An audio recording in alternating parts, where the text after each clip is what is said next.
There was a time at the beginning of the year 2022 when everybody was talking about Avalanche and the AVAX token. Avalanche was used heavily in decentralized finance. Since then, the momentum has slowed down. The question is there potentially recovery from here?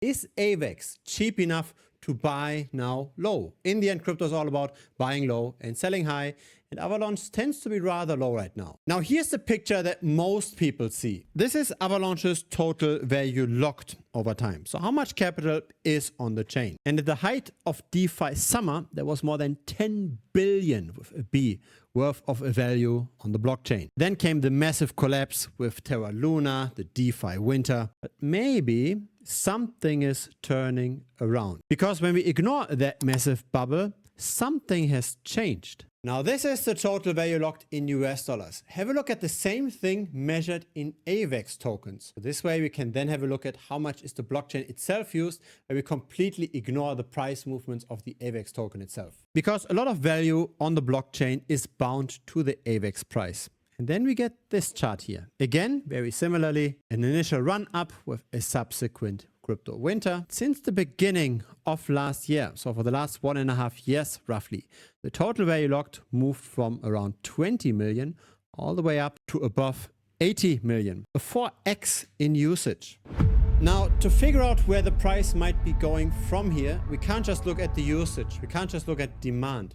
We also have to look at supply. In the end, price discovery happens with demand versus supply. So let's have a look at how will the supply of AVAX develop going forward. That's shown over here in the Tokenomics chart. This comes straight from Tokenomics.ai, and the supply of AVAX grew massively over time. We went from 42 million AVAX tokens all the way up to 508 million AVAX tokens. More than a 10x in the number of tokens circulating. And that, of course, has a quite tough impact on the price development. Still, it seems like the usage of the chain is quite healthy. What we're seeing here is the number of active addresses over time. There's not necessarily a lot of growth, but at least the blockchain isn't shrinking either. Here we've got the number of transactions over time. This tends to slightly grow. And over here, we've got the decentralized exchange trading volume measured in AVAX tokens. So again, there is more usage, at least by the existing wallets of the blockchain. And that then begs the question, do we potentially get a good deal buying AVAX now? Because while the supply will continue to grow, relatively speaking to what's already out there, the growth isn't that high anymore, percentage-wise. It was much higher in the past. Now we tend to grow moderately quickly. Now, Avalanche, at least indirectly, is a competitor with all the other layer 1 smart contract platforms. It also runs on the Ethereum virtual machine, so the exactly same kind of code that's deployed on Ethereum can also be deployed on Avalanche. In the end, the question really is, can Avalanche outcompete the rest? I always like to look at relative valuation charts. So when Avalanche is a competitor of Ethereum, how is AVAX relative to Ethereum actually performing? Ethereum is the larger chain, thus it tends to have less risk. Thus, we should expect more performance from AVAX if we take on that additional risk. And so here is that chart. This is AVAX divided by Ethereum. And interestingly enough, there is a somewhat constant trading range. Unfortunately, the recent tops tended to be lower and lower over time, but the bottoms tend to align quite well. And we are pretty close to a potential support, maybe an upside of around 100% from here, if we see similarly quickly growing prices compared to the end of 2023. Here's a slightly different chart. This is now the Avalanche price relative to all other altcoins that are not in the top 10. So we're looking at Avalanche simply as just yet another altcoin. How is it doing relatively speaking? Long term, it's just going sideways, but again, we've got a quite nice support. Again, the tops align somewhat well. And again, there is some upside, but here it's a bit less, maybe 62% versus the rest of the altcoin market. Still, the potential risk versus reward doesn't look bad at all. And here, just to complete the picture, this is AVAX relative to Bitcoin. And here the potential upside is around 70%, but the potential downside is also quite high, with maybe 54%. So really, the charts look quite similar. The downside tends to be less than the upside. And if we see a rally in AVAX, at least historically, that happened very, very quickly, potentially with the announcement of some kind of news. Over here, it was a technical upgrade and the release of a developer fund. Now, all of this looks quite bullish. There is one aspect though that I do not like, and I try to be as objective as possible on this channel. I don't just randomly hype up cryptocurrencies.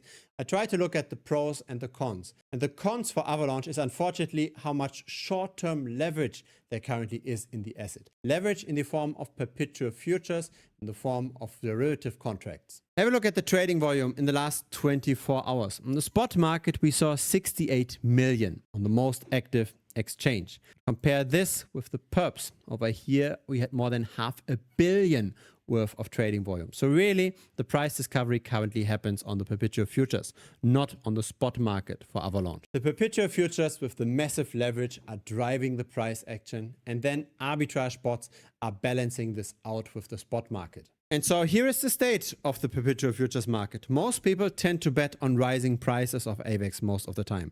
So the longs have to pay the shorts. The longs are willing to spend more money to get more price exposure to AVAX. The perp traders tend to be in aggregate bullish. But that means when the price isn't rising as expected, that most of the time those longs get liquidated. There are more long liquidations than short liquidations for Avalanche. The problem is that the trading volume on the perp market is rather high right now.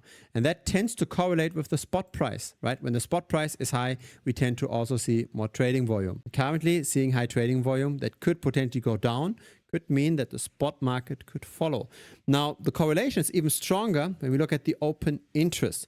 The open interest is the amount of bets on the AVAX price. And that's close to 1 billion now.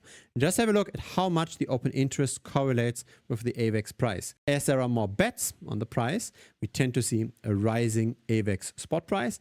As there are less bets on the perpetual futures, we tend to see a falling AVAX price.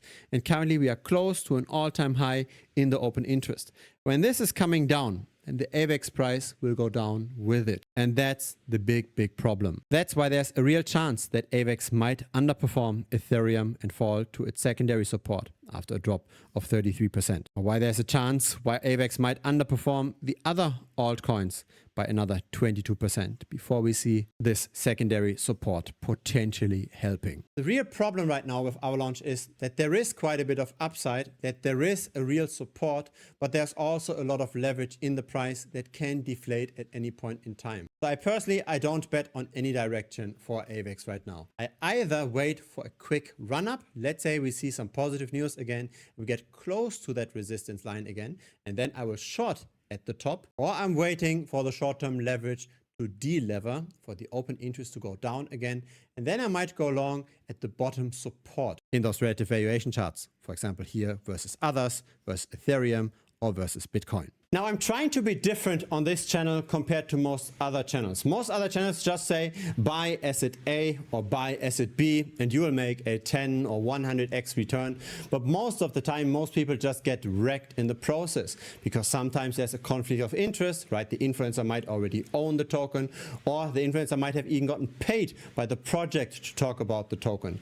But I try to do something different here. I'm trying to show that I'm not just talking, but I'm actually doing. So I opened a capital pool for the members of this community 1.5 months ago. And so far, this capital pool has an annualized performance of 79%. It started on July 10th and so far had only had a maximum drawdown of 2.3%. So that's what I'm actually most proud of, as in the gains are very constant, yet still very high. And the way to achieve those gains is by buying things like this. So this is a relative valuation chart. This is another relative valuation chart. Here is one more. And we're betting on one asset to do worse than the other. So this, for example, is WorldCoin. It's got an expanding token supply. Thus, it tends to underperform Ethereum. This is Ethereum relative to WorldCoin. Over here, we've got the token supply of DYDX. This is a decentralized perpetual futures exchange, also a growing supply, and then we see how Ethereum outperforms DYDX. Or over here, we've got the Balancer token. I've talked about this for a long time on this channel, and here is Ethereum relative to Balancer. So this is how we can achieve those very high returns by having very little volatility, very few drawdowns, because we cancel out the overall macro development. Yes, it's possible with crypto to double the capital just in a few months, but then also the risk is very different compared to what we are doing here. Because there are times where everything is going up, but there are also times where everything crashes, right? This is a long-term chart of Cardano. This was a crash of 97%. Then we saw a new all-time high, a subsequent crash of 92%. And that's always the problem with trying to chase the next altcoin. There's no protection against the macro environment turning around. But let's have a look again at those relative valuation charts. This again is Ethereum relative to Balancer. And at the bottom, we now see the Bitcoin price. So Bitcoin went through an entire bear market, a 75% correction. But at the same time, this relative valuation trade still made money. Let's actually have a look at this on a logarithmic chart. Then we can see the percent changes a bit better. Just have a look at this, right? This is how we make constant gains without these massive drops. And I truly believe that this is the way to really make money in crypto. It's with relative valuation trades. It's just with figuring out, is A better than B or is B better than A? And cancel out the overall macro environment. We don't necessarily want to have too much exposure to the macro, because once we have too much volatility with our portfolio, then it's much harder to bet more capital. So think about this the other way around. Let's say we go for those moonshot bets, right? Let's say we want to make a 10 or 100x return. And let's say every now and then we're actually successful at doing so. The problem is very often those bets do not work out. Thus, we can't bet 10,000, 100,000 or even more dollars on such a bet. We have to do small bets and hope that among many of those bets, maybe one of them makes a multiple X returns. But that means we can't really invest a lot of capital.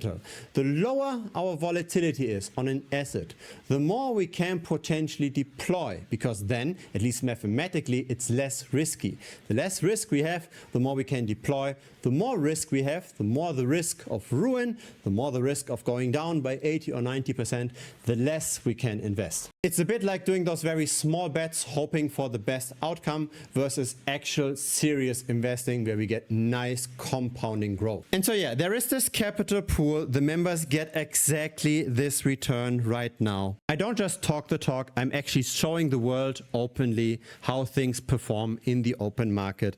And I wonder if the other YouTubers that you're following are willing to do the same. And if they are, is the performance going to look like this? I followed this strategy of relative valuation bets for 4 years now, and because of that I got much more return compared to just buying and holding Bitcoin. Had I dollar cost averaged into Bitcoin, I would have gotten the return indicated here by this gray line. But because I entered relative valuation shorts, I got the return here in black. And so the community is following the strategy as well and sharing their gains over here in this chat. I'm of course sharing my trades as well. So this is July 23rd when I opened a short position on WorldCoin. So that's short WorldCoin and long Ethereum, and then a few days later I closed it with some nice gains. This is just one example. My target with this community is not just to show how great the strategy works and how relative valuation bets is really where the alpha is. My target is not just to make money with that trading.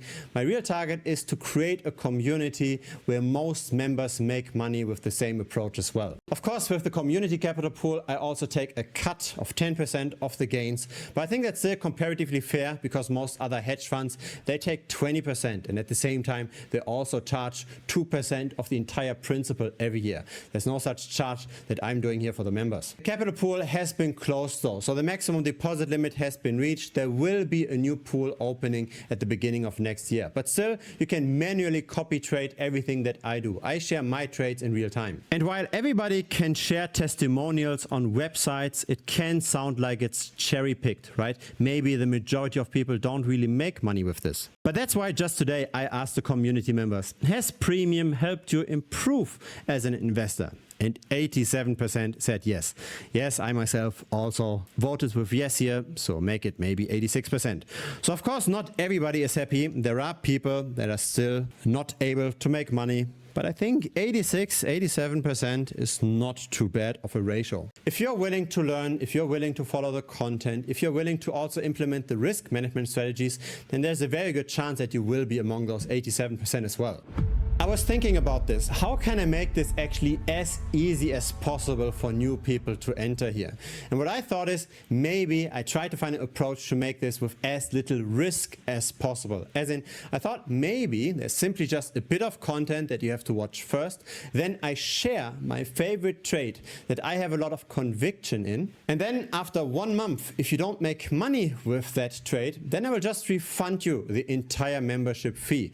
So really, you don't have any risk with that membership fee. So here's what you have to do. You have to watch 2 videos only. It's how to bet on relative valuations by using perpetual futures on hyperliquid, and then how to do risk management with relative valuation bets. Those 2 videos are just 1 hour in total. That's all the content you have to follow. Once you've done this, you join the community. So that's different channels on Telegram. And once you're in Telegram, then I will send you my favorite trade.